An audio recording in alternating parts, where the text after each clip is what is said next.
नमस्कार, स्वागत है आपका न्यूज़ रूम पोस्ट में। मैं हूं आपके साथ रोशनी सिंह।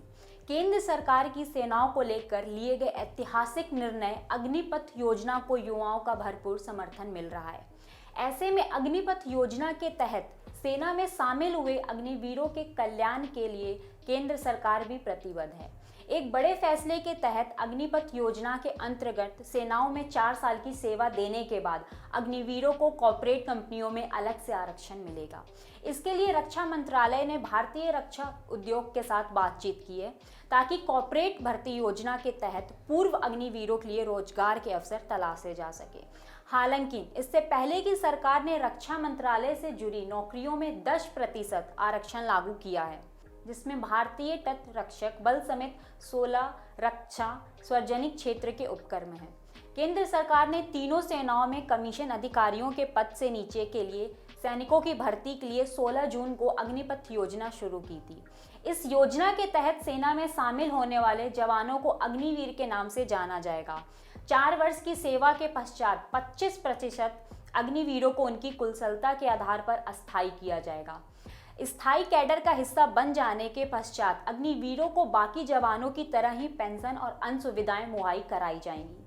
4 साल बाद सेवा समाप्ति होने पर अग्निवीरों को उनकी कुशलता के मुताबिक स्किल सर्टिफिकेट दिया जाएगा, जो भविष्य में उनके लिए रोजगार के रास्ते खोलेगा।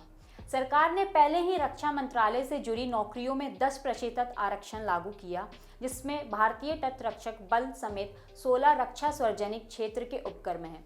इसके अलावा केंद्रीय और राज्य पुलिस बल में भी अग्निवीरों को तरजीह दिए जाने का प्रावधान किया गया है। अब रक्षा मंत्रालय ने पूर्व अग्निवीरों के लिए रोजगार के अवसरों की तलाश के क्रम में society of Indian defence manufacturers के साथ बातचीत भी की है।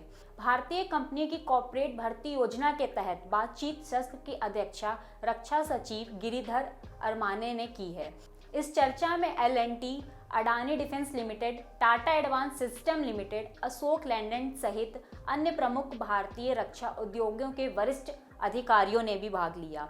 राष्ट्र निर्माण में जुटे विभिन्न क्षेत्रों में अत्यधिक समाप्ति और अनुशासित युवाओं को रोजगार देने के उद्देश्य से सशस्त्र बलों के साथ अपने कार्यकाल के बाद अग्निवीरों की विशेषता का लाभ उठाने के लिए सरकार के प्रयास पर प्रकाश डाला।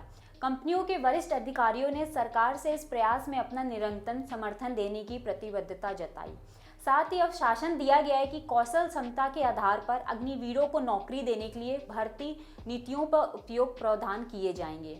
रक्षा सचिव ने प्रतिभागियों की उत्साहजनक प्रतिक्रिया को स्वीकार करते हुए भारतीय रक्षा निर्माताओं से अपनी प्रतिबद्धता पर कार्य करने और कॉर्पोरेट भर्ती योजनाओं के तहत जल्द से जल्द नीतिगत घोषणा करने का आग्रह किया। देश की सुरक्षा की जिम्मेदारी उठाने वाले सैनिक उस देश के लिए आन बान शान होते हैं। सुरक्षा बल अपनी जान की परवाह किए बगैर देश की सुरक्षा में दिन रात लगे रहते हैं। ऐसे में देश के वीरों के कल्याण के प्रति केंद्र सरकार भी प्रतिबद्ध है।